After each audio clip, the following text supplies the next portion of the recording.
نحمده ونستعينه ونستغفره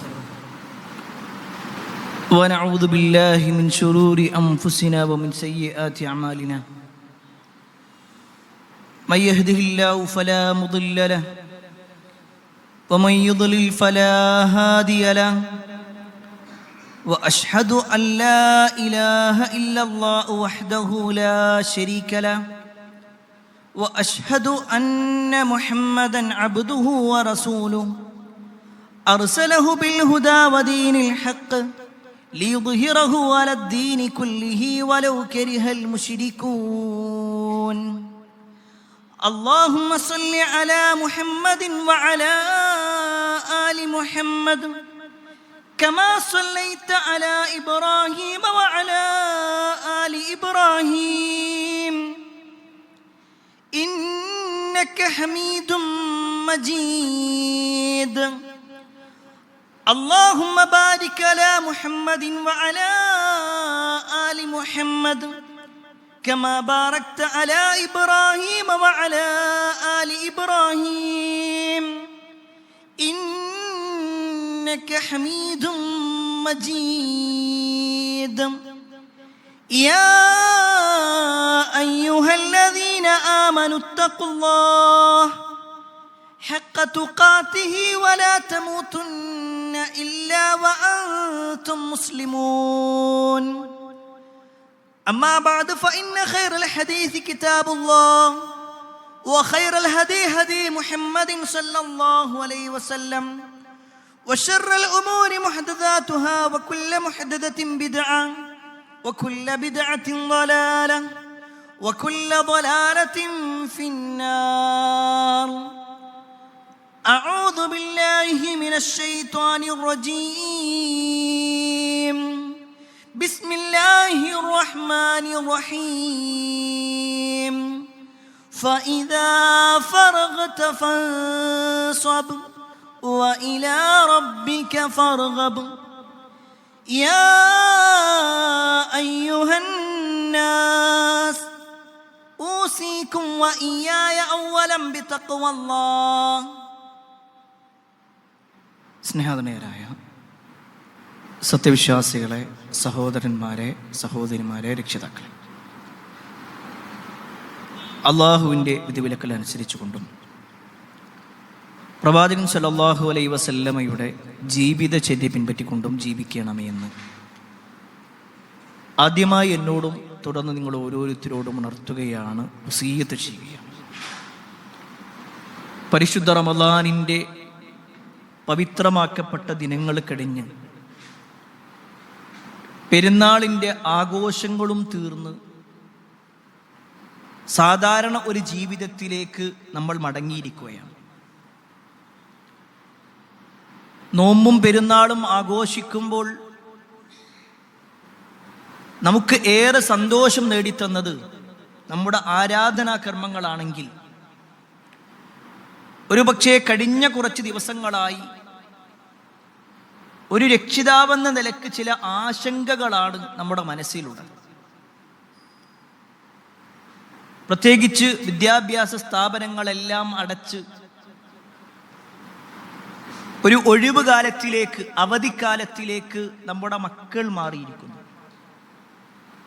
സ്വാഭാവികമായും ഒരു രക്ഷിതാവെന്ന നിലക്ക് ചില ആശങ്ക, ഇനി 2 മാസം എന്തായിരിക്കും നമ്മുടെ വീടിൻ്റെ അവസ്ഥ?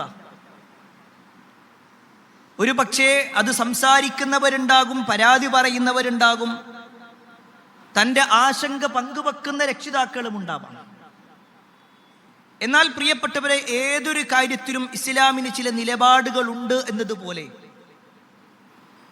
ഇത്തരത്തിൽ ഒരു അവധിക്കാലം വരുമ്പോൾ രക്ഷിതാക്കൾ മക്കളെ കുറ്റപ്പെടുത്തുവാനും മക്കൾ രക്ഷിതാവിനോട് പിണങ്ങിക്കൊണ്ട് ഇറങ്ങിപ്പോകുവാനുമൊക്കെ കാരണങ്ങളാകുന്നുവെങ്കിൽ അതിൻ്റെ ചില പരിഹാരങ്ങളാണ് ഇൻഷാ അല്ലാഹ് ഇന്നത്തെ ഖുത്ബയിലൂടെ ഉദ്ദേശിക്കുന്നത്. പ്രത്യേകിച്ച് ഇനിയുള്ള ദിവസങ്ങളാണ് നമ്മളെപ്പോലുള്ള ആളുകൾക്ക് ധാരാളമായ വിളികൾ വരാറുള്ളത്. പാപ്പയും മകനും തമ്മിൽ പ്രശ്നമുണ്ടാകുന്നു, അല്ലെങ്കിൽ മാതാപിതാക്കളും മക്കളും തമ്മിൽ പ്രയാസങ്ങൾ ഉണ്ടാകുന്നു, അതിനെ തുടർന്ന് ഒരുപാട് ബുദ്ധിമുട്ടുകൾ ഉണ്ടായി, കുടുംബക്കാരിടപെട്ട് അയൽവാസികൾ ഇടപെട്ട്, പിന്നെ അതിനിടയിൽ ആരൊക്കെയോ എന്തൊക്കെയോ സംസാരിച്ച് ആകെ പ്രയാസങ്ങളാകുന്നു. ഇത്തരത്തിൽ ഒരു ബുദ്ധിമുട്ട് വരാതിരിക്കാൻ ഒരു രക്ഷിതാവെന്ന നിലക്ക് നമ്മൾ എന്ത് ശ്രദ്ധിക്കണം? ഒരു മകൻ എന്ന നിലക്ക്, മകൾ എന്ന നിലക്ക് നമ്മൾ എന്ത് ശ്രദ്ധിക്കണം? രണ്ടു കൂട്ടരും മനസ്സിലാക്കേണ്ട ചില കാര്യങ്ങളാണ് ഓർമ്മപ്പെടുത്താനുള്ളത്. ഈ അവധിക്കാലവുമായി ബന്ധപ്പെട്ടുകൊണ്ട് ഒരു രക്ഷിതാവ് ശ്രദ്ധിക്കേണ്ട, അല്ലെങ്കിൽ വിദ്യാർത്ഥി ശ്രദ്ധിക്കേണ്ടതായ 5 കാര്യങ്ങൾ. അതിൽ ഒന്നാമത്തെ വിഷയം എന്താണെന്ന് വെച്ച് കഴിഞ്ഞാൽ, ഒന്നാമത്തെ കാര്യം പരസ്പരം മനസ്സിലാക്കുക എന്നുള്ളത്. രക്ഷിതാവ് മക്കളെയും മക്കൾ രക്ഷിതാവിനെയും മനസ്സിലാക്കണം. അതിലാദ്യം ഓർമ്മപ്പെടുത്താനുള്ളത് രക്ഷിതാക്കളോട്. ഈ ദിവസങ്ങളെ സംബന്ധിച്ചിടത്തോളം ഈ അവധി ഉണ്ടാക്കിയത് ഒരിക്കലും കുട്ടികളല്ല. അതാദ്യം നമ്മൾ മനസ്സിലാക്കുക. കുട്ടികൾ ഉണ്ടാക്കിയ അവധിയല്ല. കാലങ്ങളായി നമ്മുടെ വിദ്യാഭ്യാസ സ്ഥാപനങ്ങളും നമ്മുടെ നാട്ടിലുള്ള കൾച്ചറും അങ്ങനെയാണ്, അല്ലെങ്കിൽ നമ്മുടെ നാട്ടിൽ അങ്ങനെയാണ്. ഓരോ നാടിലും അതിനനുസരിച്ച് കൊണ്ട് വ്യത്യാസങ്ങളുണ്ട്. ഗൾഫിൽ ഈ സമയത്ത് അവധിയില്ല, എന്നാൽ നമ്മുടെ നാട്ടിൽ ഈ സമയത്താണ് അവധി. അവർക്ക് മറ്റു ചില സമയങ്ങളിലാണ്. ഇങ്ങനെ ഓരോ രാജ്യങ്ങളും ഓരോ പ്രദേശങ്ങളും അവിടുത്തെ സ്ഥാപനങ്ങളെ വെച്ചുകൊണ്ട് ചില അവധികൾ പ്രഖ്യാപിക്കാറുണ്ട്. അത് കുട്ടികൾ തീരുമാനിച്ച അവധിയല്ല എന്ന ബോധ്യപ്പെടൽ നമുക്കുണ്ടാവണം. നമ്മൾ ഏതൊരു കുട്ടിയെയും കൊണ്ട് ഏതൊരു സ്ഥാപനത്തിലേക്കാണോ പോയത്, ആ സ്ഥാപനം തന്നെയാണ് അവധി നൽകിയിട്ടുള്ളത്. അതിൽ ചേർത്തു വെക്കേണ്ട ഒരു കാര്യമാണ്, കുട്ടികളത് തീരുമാനിച്ചിട്ടില്ലെങ്കിൽ അവരെ അതിൻ്റെ പേരിൽ നമ്മൾ ആക്ഷേപിക്കേണ്ടതില്ല. അതോടൊപ്പം നമ്മൾ സ്വയം പരിശോധിക്കുക. ഇടയ്ക്കൊക്കെ നമ്മൾ പഠിച്ച സ്ഥാപനത്തിൻ്റെ അടുത്ത് കൂടി ഇങ്ങനെ പോകുമ്പോൾ നമ്മൾ നമ്മുടെ മക്കളോട് പറഞ്ഞു കൊടുക്കും, ഞാൻ പഠിച്ച സ്കൂളാണിത്, ഇന്ന ക്ലാസ്സാണിത്, എന്നെ പഠിപ്പിച്ച അധ്യാപകനാണെന്ന് പറയുമ്പോൾ നമ്മുടെ മനസ്സിലുണ്ടാകുന്ന നമ്മുടെ പഴമയെക്കുറിച്ചുള്ള ചില ചിന്തകൾ നമ്മുടെ മക്കളോട് നമ്മൾ പങ്കുവെക്കുന്നുവെങ്കിൽ, പ്രിയപ്പെട്ടവരെ, അപ്പോൾ എവിടെയെങ്കിലും നമ്മുടെ മനസ്സിൽ നമ്മുടെ ആ കുട്ടിക്കാലം ഓർക്കാൻ പറ്റുന്ന രൂപത്തിൽ അതിലെ ഏതെങ്കിലും ഒരു സന്തോഷത്തെ നമുക്ക് പങ്കുവെക്കാൻ പറ്റിയിട്ടുണ്ടെങ്കിൽ, അതുപോലെ നമ്മുടെ മക്കളുടെ കുട്ടിക്കാലമാണിത്. അവർ കളിക്കാനും അവരാസ്വദിക്കാനും ആർമാദിക്കാനുമുള്ള സമയമാണിത്. ഒരു പക്ഷേ കല്യാണം കഴിഞ്ഞ് അവർ കുടുംബ പ്രാരാബ്ദങ്ങളിലേക്ക് എത്തിക്കഴിഞ്ഞാൽ ഈ തരത്തിൽ ആഘോഷിക്കാനും ആഹ്ലാദിക്കാനും അവർക്ക് സാധിച്ചു കൊള്ളണമെന്നില്ല. നമുക്ക് സാധിക്കുന്നുണ്ടോ? കുട്ടികളെ പോലെ നമുക്ക് കിടന്നുറങ്ങാൻ സാധിക്കുന്നുണ്ടോ? ഇല്ല. നമ്മുടെ മക്കൾ ഇങ്ങനെ കിടക്കുമ്പോൾ നമ്മൾ പറയും, അവനെന്താ വല്ലതും അറിയുന്നുണ്ടോ, ഞാനല്ലേ ഫുള്ള് ബേജാറാവുന്നത്.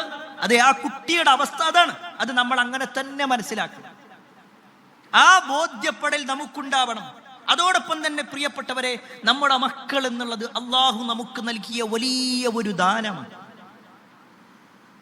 അള്ളാഹുവിന് അൽ വഹാബ് എന്ന ഒരു പേരുണ്ട്.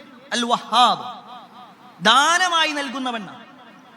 നമ്മൾ പ്രവാചകന്മാരുടെ എല്ലാം പ്രാർത്ഥനകൾ പരിശോധിക്കുമ്പോൾ മക്കളുടെ വിഷയത്തിൽ മക്കളെ നൽകണേ എന്ന് പറയുമ്പോഴും, ആ മക്കളിൽ കൺകുളിർമ ചോദിക്കുമ്പോഴും, ആ മക്കൾ സ്വാലിഹാകാൻ വേണ്ടി പറയുമ്പോഴെല്ലാം അവർ അള്ളാഹുവിനെ ചേർത്ത് വെച്ചിട്ടുള്ളത് അള്ളാഹുവിന്റെ അൽ വഹാബ് എന്ന് പറയുന്ന നാമവുമായി ബന്ധപ്പെട്ടുകൊണ്ടാണ്.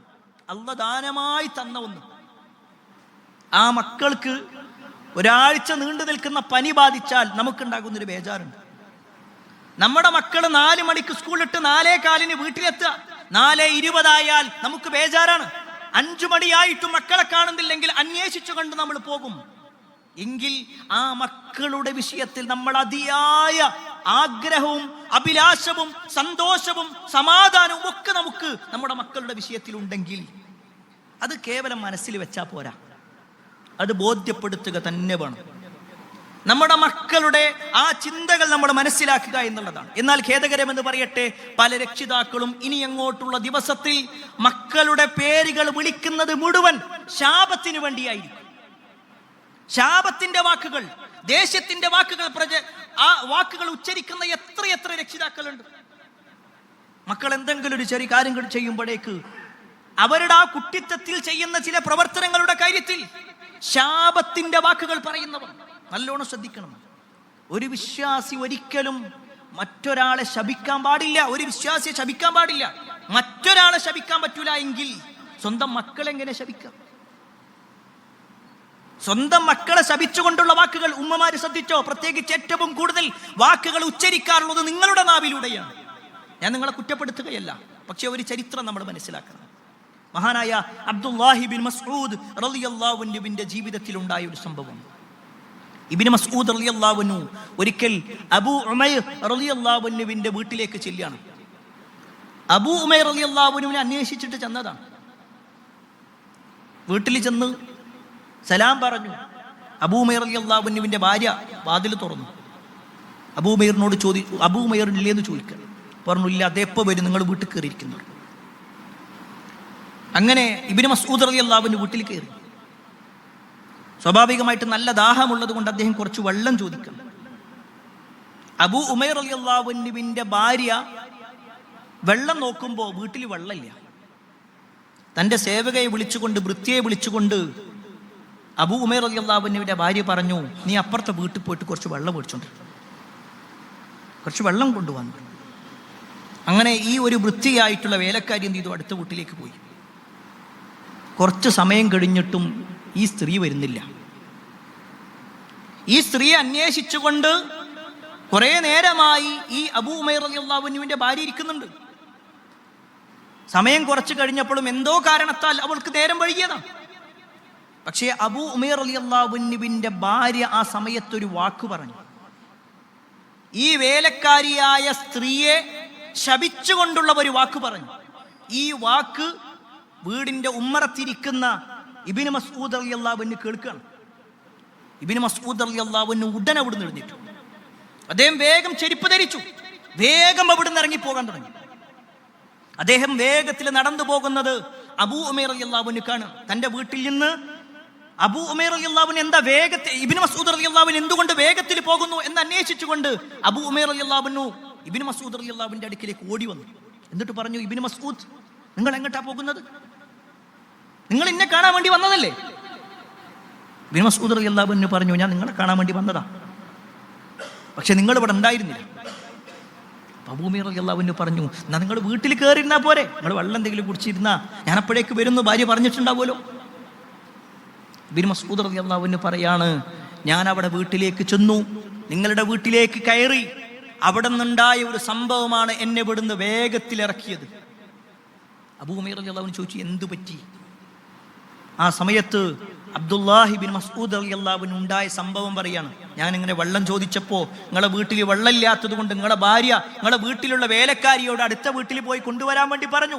കുറച്ച് നേരം വൈകിയതിന്റെ പേരിൽ ആ ഒരു സ്ത്രീയെ, നിങ്ങളുടെ വേലക്കാരിയെ, നിങ്ങളുടെ ഭാര്യ ശാപത്തിന്റെ ഒരു വാക്ക് പറഞ്ഞു. അതാ ഞാൻ വേഗം ഇറങ്ങിയത്.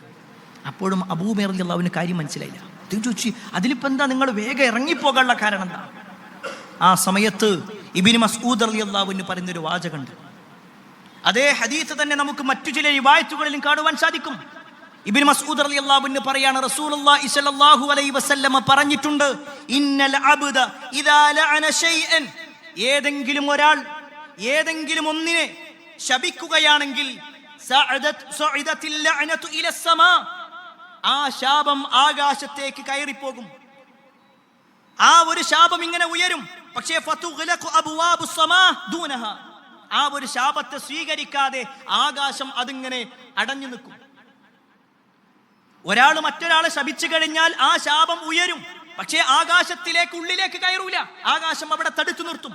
എന്നിട്ടോ ആ ഒരു ലഅനത്തിനെ സംബന്ധിച്ചിടത്തോളം സുമ്മ തഹ്ബിതു ഇലൽ അർദ്, അത് ഭൂമിയിലേക്ക് വരും. ഫതുഗ്ലഖു അബ്വാബുഹാ ദൂനഹ, അതിനെ സ്വീകരിക്കാതെ ഭൂമിയും അടച്ചു വെക്കും. ഭൂമിയും സ്വീകരിക്കുന്നില്ല, ആകാശവും സ്വീകരിക്കുന്നില്ല. എന്നിട്ടോ സുമ്മ തഅഖുദു യമീനൻ വശിമാല, ആ ഒരു ശാപം വലതുഭാഗത്തേക്കും ഇടതുഭാഗത്തേക്കും പോകാൻ നോക്കും. ഫഇദാ ലം തജിദ് മസാഗ, അതിനെ ഒരു വഴിയും കാണുന്നില്ലെങ്കിൽ റജഅത് ഇലല്ലദീ ലുഇന, ശപിക്കപ്പെട്ടവൻ ആരാണോ അവനിലേക്ക് അത് മടങ്ങും. ഫഇൻ കാന ലിദാലിക അഹ്ലൻ വഇൻ കാന ലിദാലിക അഹ്ലൻ, അതിന് അയാൾ യോഗ്യനല്ലാത്തൊരവസ്ഥയിലാണെങ്കിൽ വഇല്ലാ റജഅത് ഇലാ ഖായിലിഹ, ആരാണോ അത് ഉച്ചരിച്ചത്, ആരാണോ ശപിച്ചത്, ആ ശപിച്ചവരിലേക്ക് തന്നെ അത് മടങ്ങും.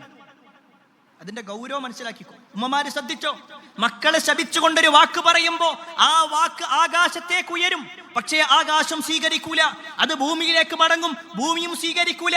അത് വലതു ഭാഗത്തേക്കും ഇടതു ഭാഗത്തേക്കും നോക്കും, അതും സ്വീകരിക്കുകയില്ല. എന്നിട്ട് നേരെ പോകുന്നത് അത് നിങ്ങളുടെ മക്കളിലേക്ക് തന്നെയായിരിക്കും.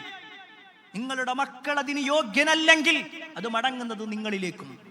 ഇത് പറഞ്ഞിട്ട് ഇബ്നു മസ്ഊദ് റളിയല്ലാഹു അൻഹു പറയാണ്, ആ ഒരു സ്ത്രീക്ക് ഒരു പക്ഷേ കാരണമുണ്ടാവാം, ആ സ്ത്രീക്ക് ഒരു പക്ഷേ നേരം വൈകാൻ കാരണമുണ്ടാവാം.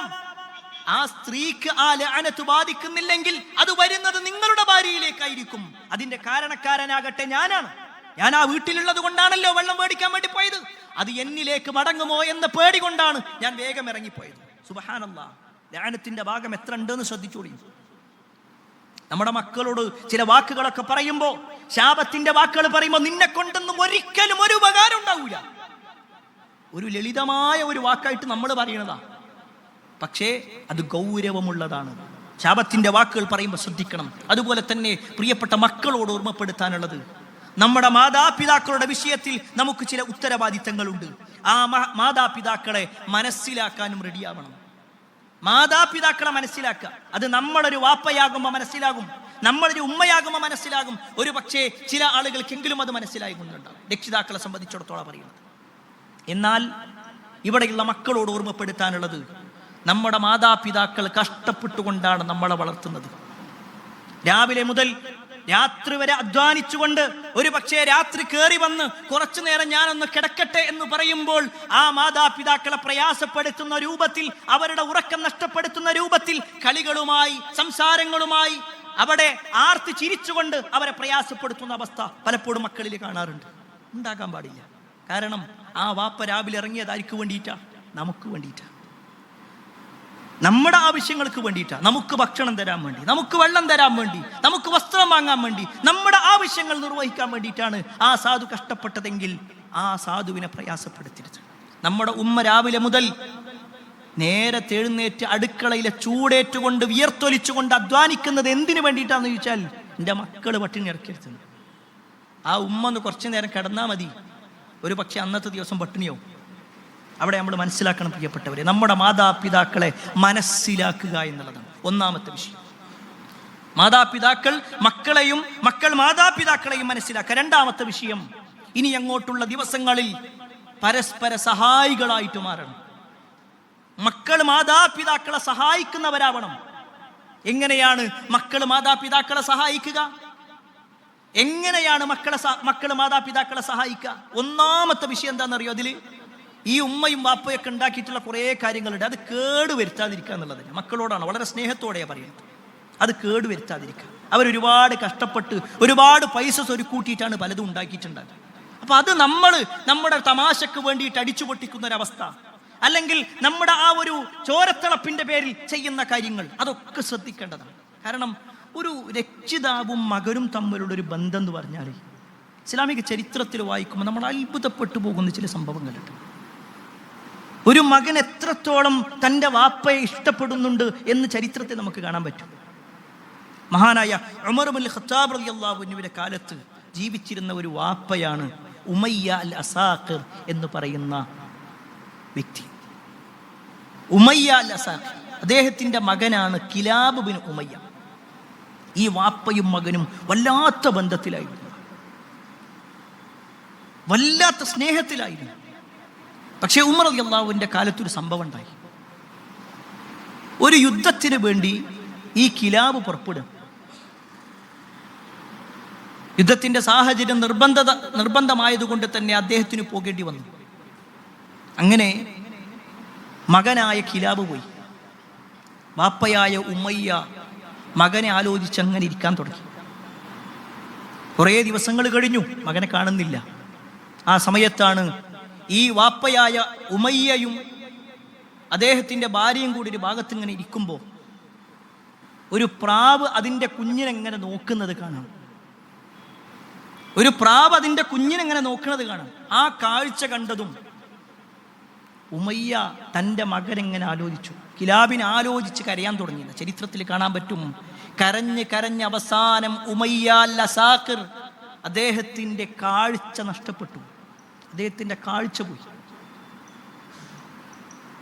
ദിവസങ്ങൾ കഴിഞ്ഞ് ഈ വിഷയം ഉമർ ഇബ്നുൽ ഖത്താബ് റളിയല്ലാഹു അൻഹു അറിയണം. ഉമർ റളിയല്ലാഹു അൻഹു വേഗം കിലാബിനെ വിളിച്ചു. എന്നിട്ട് കിലാബിനെ വരുത്തി. കിലാബ് വന്നത് ഉമയ്യ അറിഞ്ഞിട്ടില്ല.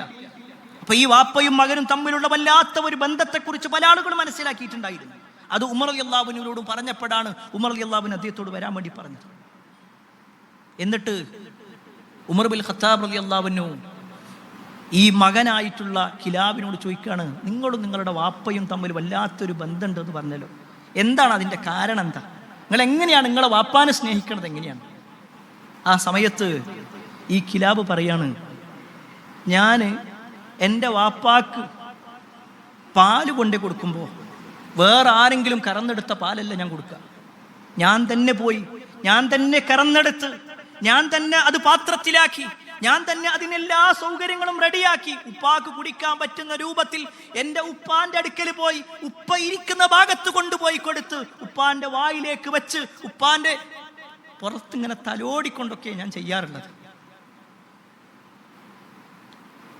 ആ സമയത്ത് ഉമർ ബിൻ ഖത്താബ് റളിയല്ലാഹു അൻഹു പറഞ്ഞു, എന്നാൽ കിലാബ്, നിങ്ങൾ എങ്ങനെയാണോ നിങ്ങളുടെ വാപ്പാക്ക് ഈ പാലെടുക്കാറുള്ളത്, അതേപോലെ നിങ്ങളൊന്ന് പാല് കറന്നിടുന്നു. അങ്ങനെ ഈ കിലാബ് പാല് കറക്കണം. ഒട്ടകത്തിൻ്റെ പാല് കറന്ന് ഉമർ ബിൻ ഖത്താബ് റളിയല്ലാഹു അൻഹുവിൻ്റെ കയ്യിൽ കൊടുത്തു. ഉമർ റളിയല്ലാഹു അൻഹു ആ പാത്രവുമായിട്ട് ചെല്ലുകയാണ്. ഉമർ റളിയല്ലാഹു അൻഹു ആ പാത്രം എടുത്തുകൊണ്ട് നേരെ പിതാവായ കണ്ണ് കാണാത്ത ഉമയ്യ അൽ അസാക്കിറിന്റെ അടുത്തേക്ക് ചെല്ലുകയാണ്. എന്നിട്ട് അദ്ദേഹത്തിൻ്റെ കയ്യിൽ കൊടുത്തു.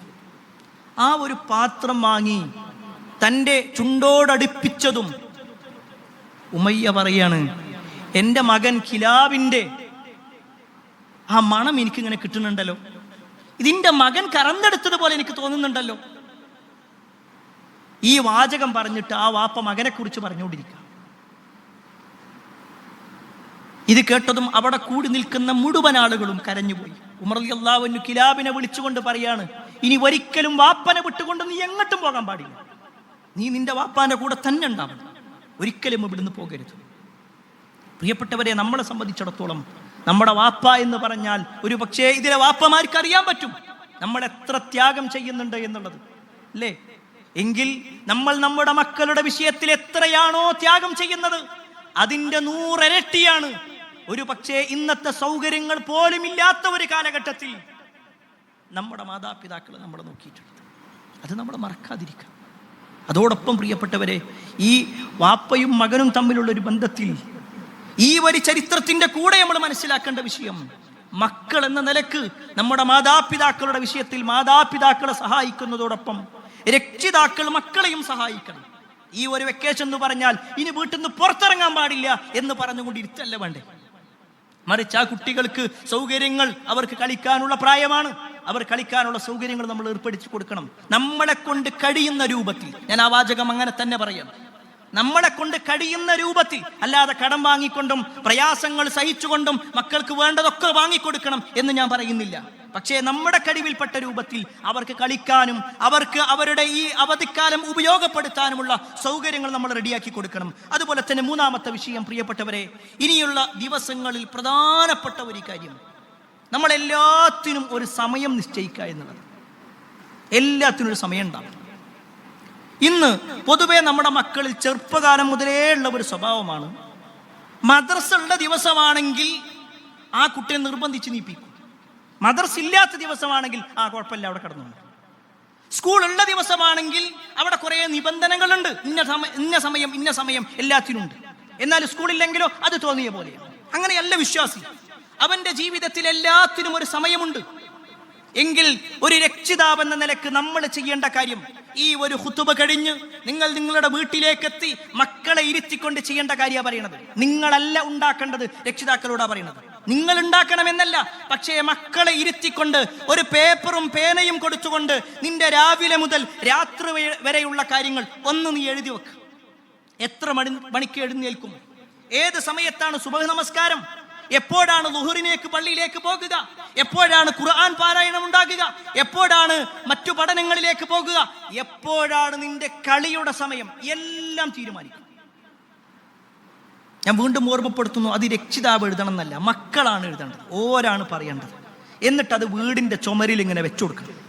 ആ കുട്ടി അത് ഫോളോ ചെയ്യുന്നുണ്ടോ എന്നത് വാപ്പയും ഉമ്മയും പരിശോധിക്കണം. പ്രിയപ്പെട്ടവരെ, ഇത്ര ഇത് പറയാനുള്ള കാരണം പൊതുവെ പാരന്റിങ് ക്ലാസ്സുകളിലൊക്കെ നമ്മൾ പറഞ്ഞു കൊടുക്കാറുണ്ട് ഇങ്ങനെയൊക്കെ ചെയ്യണം എന്നുള്ളത്. പക്ഷേ ഖുതുബകളിൽ പലപ്പോഴും ഒരു പ്രസംഗമായിട്ട് അങ്ങനെ പോകാറാണ് പതിവ്. അതല്ല, നമ്മളെ സംബന്ധിച്ചിടത്തോളം ഈ ഇരിക്കുന്ന ഓരോരുത്തരും നമ്മുടെ മക്കളുടെ വിഷയത്തിൽ ആശങ്കയിലാണെങ്കിൽ നമ്മുടെ മക്കളുടെ പഠന സമയം എപ്പോഴാണ് അത് മക്കൾ പറയണം. എപ്പോഴാണ് നമസ്കരിക്കാൻ വേണ്ടി പോകുക അവർ പറയണം. ഏത് സമയത്താണ് അവർക്ക് കളിക്കാനുള്ളത് എല്ലാ സമയത്തും എന്നാണെങ്കിൽ അവിടെ നിയന്ത്രണം വെക്കേണ്ടത് വാപ്പയാണ്. ഇന്ന സമയത്തെ കളിക്കാൻ പാടുള്ളൂ, ഇന്ന സമയം മുതൽ നീ കളിച്ചോ, ഇന്ന സമയം വരെ. ഈ തരത്തിലുള്ള ചില നിർദ്ദേശങ്ങൾ ഉണ്ടാവണം. കാരണം എല്ലാത്തിലും ഒരു മുസ്ലിമിനെ സംബന്ധിച്ചിടത്തോളം സമയബന്ധിതമാണ് അവന്റെ എല്ലാ കാര്യങ്ങളും.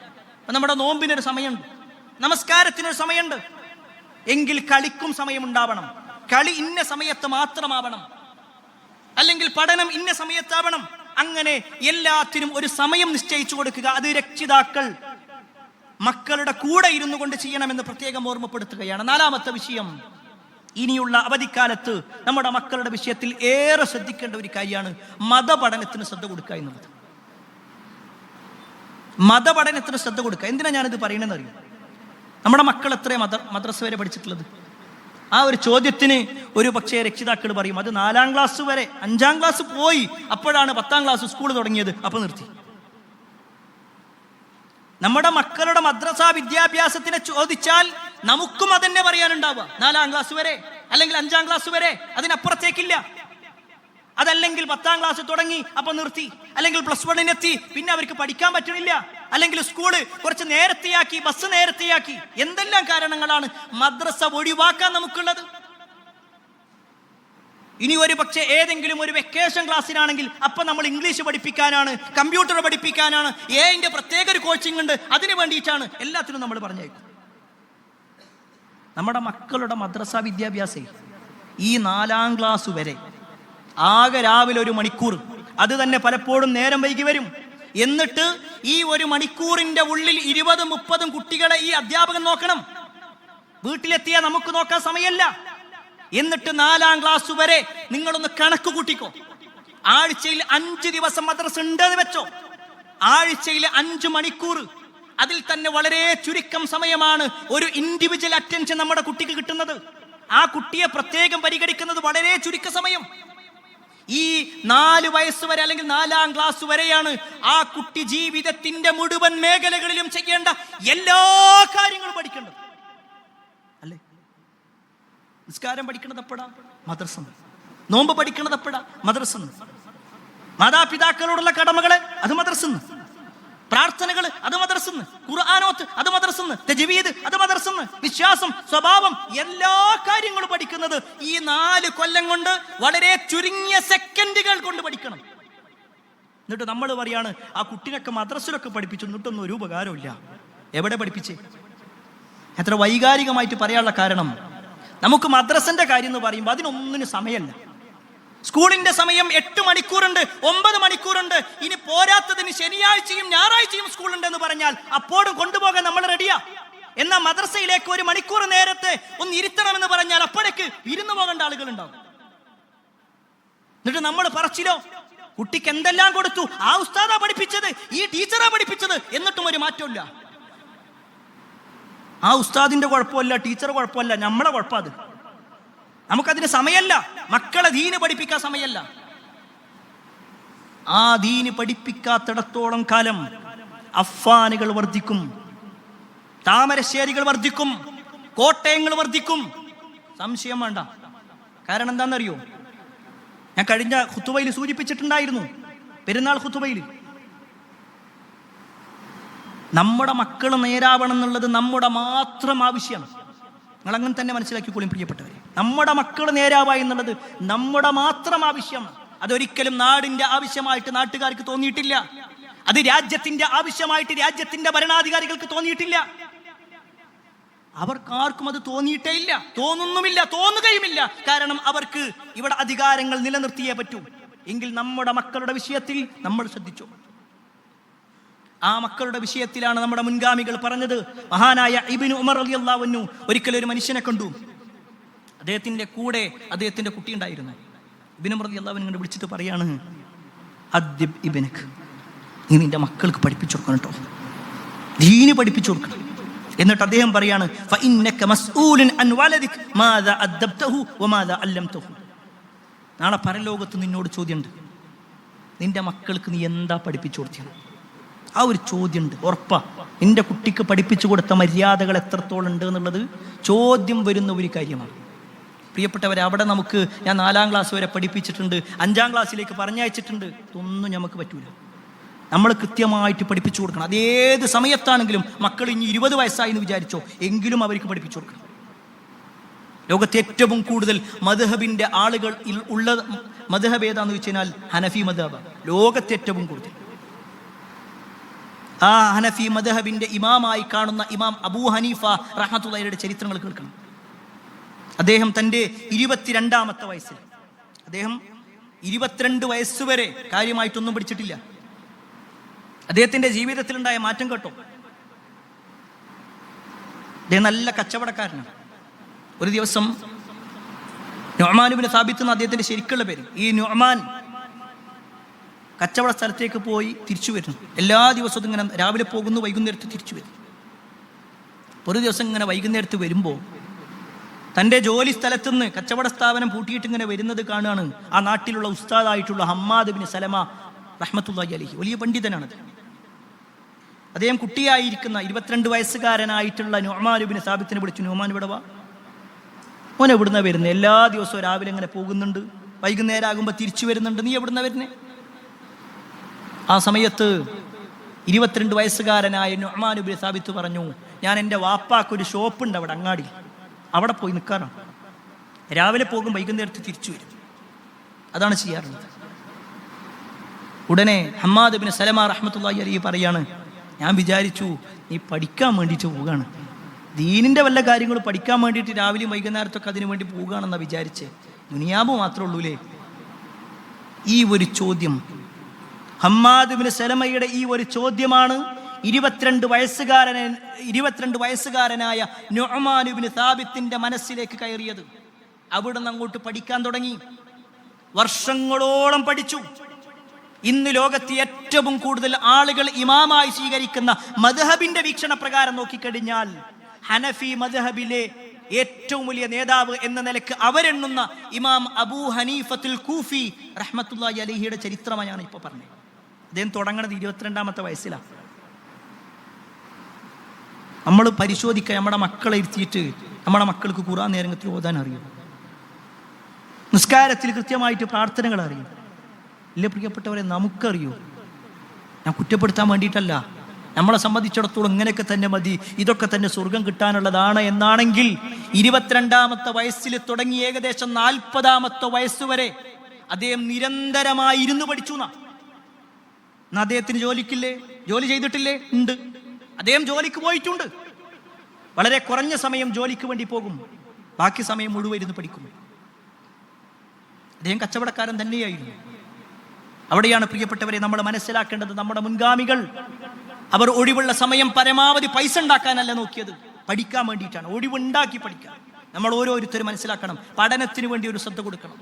5ാമത്തെ വിഷയം, വിശ്വാസിയെ സംബന്ധിച്ചിടത്തോളം അവന്റെ അവധി എന്ന് പറഞ്ഞാൽ അവന്റെ മരണത്തിന് ശേഷമുള്ള ജീവിതത്തിൽ മാത്രമാണ്. വിശുദ്ധ ഖുർആനിലെ ഒരായത്ത്, ഫഇദാ ഫറഗത ഫൻസബ്, ആകയാൽ നിനക്ക് ഒഴിവ് കിട്ടിയാൽ നീ അധ്വാനിക്കുക. ദുനിയാവിന്റെ വിഷയത്തിലല്ല. ഒരു ഒഴിവ് കിട്ടിയാൽ വേഗം ഫോൺ എടുത്തുകൊണ്ട് പരമാവധി റീല് കാണുക എന്നുള്ളതല്ല, വേഗം കുറേ നേരം കളിക്കുക എന്നുള്ളതല്ല. എല്ലാം വേണം. കളിക്കണം, അധ്വാനിക്കണം, വീട് വെക്കണം, പണം ഉണ്ടാക്കണം. എല്ലാം ഇസ്ലാം അനുവദിച്ചിട്ടുണ്ട്, അതിലൊരു തെറ്റുമില്ല. പക്ഷെ വെറും അതിന് മാത്രമാകാൻ പാടില്ല. നമ്മൾ ദുനിയാവ് 23.75 മണിക്കൂർ, പരലോകമോ ഒരു 15 മിനിറ്റ്. അതന്നെ സമയമല്ല നിസ്കാരത്തിന്. ആകെ നമ്മുടെ കർമ്മങ്ങൾ അത്.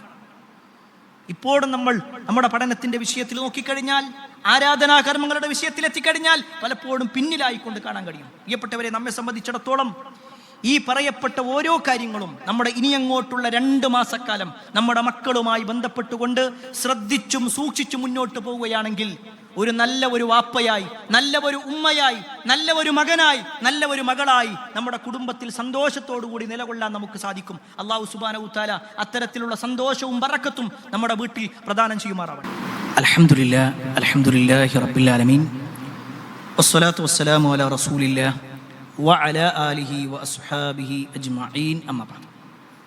പ്രിയപ്പെട്ട സഹോദരങ്ങളെ, സത്യവിശ്വാസികളെ, റമദാൻ കഴിഞ്ഞ് നമ്മൾ ശവ്വാലിലേക്ക് എത്തിയിട്ടുണ്ട്. ഈ ശവ്വാൽ എന്ന് പറഞ്ഞു കഴിഞ്ഞാൽ റമദാനിനോട് ചേർന്ന് നിൽക്കുന്ന മാസമാണെന്ന് മാത്രമല്ല, റമദാനിലെ പല കർമ്മങ്ങളും ശവ്വാലിലും ചെയ്യാനായിട്ട് നബി സല്ലല്ലാഹു അലൈഹി വസല്ലം പറഞ്ഞിട്ടുണ്ട്. അതിൽ പ്രധാനപ്പെട്ട ഒരു കാര്യമാണ് ശവ്വാലിലെ 6 നോമ്പ് എന്നുള്ളത്. നബി സല്ലല്ലാഹു അലൈഹി വസല്ലമയുടെ ഹദീസിൽ കാണാൻ പറ്റും, മൻ സ്വാമ റമദാന ثم അത്ബഅഹു 6 മിൻ ശവ്വാൽ കാന കസിയാമി ദഹർ. ആരെങ്കിലും റമദാനിൽ മുഴുവനായിട്ട് നോമ്പെടുക്കുകയും അതിനെ തുടർന്ന് വരുന്ന ശവ്വാലിലെ 6 ദിവസങ്ങളിൽ നോമ്പെടുക്കുകയും ചെയ്താൽ 1 വർഷം മുഴുവൻ നോമ്പെടുത്ത പ്രതിഫലം കിട്ടും. 1 വർഷം മുഴുവൻ നോമ്പെടുത്ത പ്രതിഫലം. ഇപ്പൊ നമുക്കുള്ളത് 1 മാസത്തിൻ്റെയാണ്. ചില പണ്ഡിതന്മാർ അതിനെ 1 മാസം എന്ന് പറയുമ്പോൾ റമദാനിലെ 1-ന് 10 ആണല്ലോ പ്രതിഫലം, അതുകൊണ്ട് 10 മാസത്തെ പ്രതിഫലം എന്ന് പറഞ്ഞവരുണ്ട്. എന്നിട്ട് ഈ ഒരു 6 ദിവസം എന്ന് പറഞ്ഞാൽ 6 × 10 60 അഥവാ ആ 12 മാസത്തിന്റെ തുല്യമാണ് എന്ന് പണ്ഡിതന്മാർ എണ്ണിയതായിട്ട് കാണാൻ പറ്റും. അപ്പോൾ 6 ദിവസം ഇനിയും നമുക്ക് നോമ്പുണ്ട്. അതെങ്ങനെയാണ് നോമ്പെടുക്കുക? എങ്ങനെ വേണമെങ്കിലും എടുക്കാം. ശവ്വാൽ 2 മുതൽ ശവ്വാൽ എന്നാണോ അവസാനിക്കുന്നത് ആ ദിവസങ്ങളിൽ തീർത്താൽ മതി. ഒരുമിച്ച് നോക്കാൻ കഴിയുന്ന ആളുകളുണ്ടെങ്കിൽ ഒരുമിച്ച് നോക്കാം. അല്ല 2 ദിവസം നോമ്പെടുത്തു, പിന്നെ 1 ദിവസം നോമ്പെടുക്കാൻ പറ്റിയില്ല, പിന്നെ നോമ്പെടുക്കാൻ പറ്റുമോ എങ്കിൽ പിന്നെ നോമ്പെടുക്കാം. ഒരേപോലെ എടുക്കണമെന്നില്ല, 6 നോമ്പുണ്ടായാൽ മതി. 6 നോമ്പ് ഈ ശവ്വാലിൽ 6 നോമ്പെടുക്കാം. മറ്റൊരു സംശയം ഇതിൽ വരാറുള്ളത്, ഒരാൾക്ക് റമദാനിൽ നോമ്പ് നഷ്ടപ്പെട്ടിട്ടുണ്ട് എങ്കിൽ അത് ആദ്യം എടുക്കുകയാണോ വേണ്ടത്, അതല്ല ശവ്വാലിലെ നോമ്പാണോ ആദ്യം എടുക്കേണ്ടത്? ആദ്യം നഷ്ടപ്പെട്ടു പോയ നോമ്പാണ് എടുക്കേണ്ടത്. കാരണം അത് നിർബന്ധ നോമ്പാണ്. അത് കഴിഞ്ഞിട്ടാണ് ശവ്വാലിലെ നോമ്പ് എടുക്കേണ്ടത്. പണ്ഡിതന്മാർക്കിടയിൽ ഒരുപാട് ഇഖ്തിലാഫ് ഈ വിഷയത്തിലുണ്ട്. എങ്കിലും അതിൽ ഏറ്റവും നല്ല ഒരു രൂപം എന്ന് പറഞ്ഞാൽ ആദ്യം മൻ സ്വാമ റമദാൻ ثم അത്ബഅഹു 6 മിൻ ശവ്വാൽ.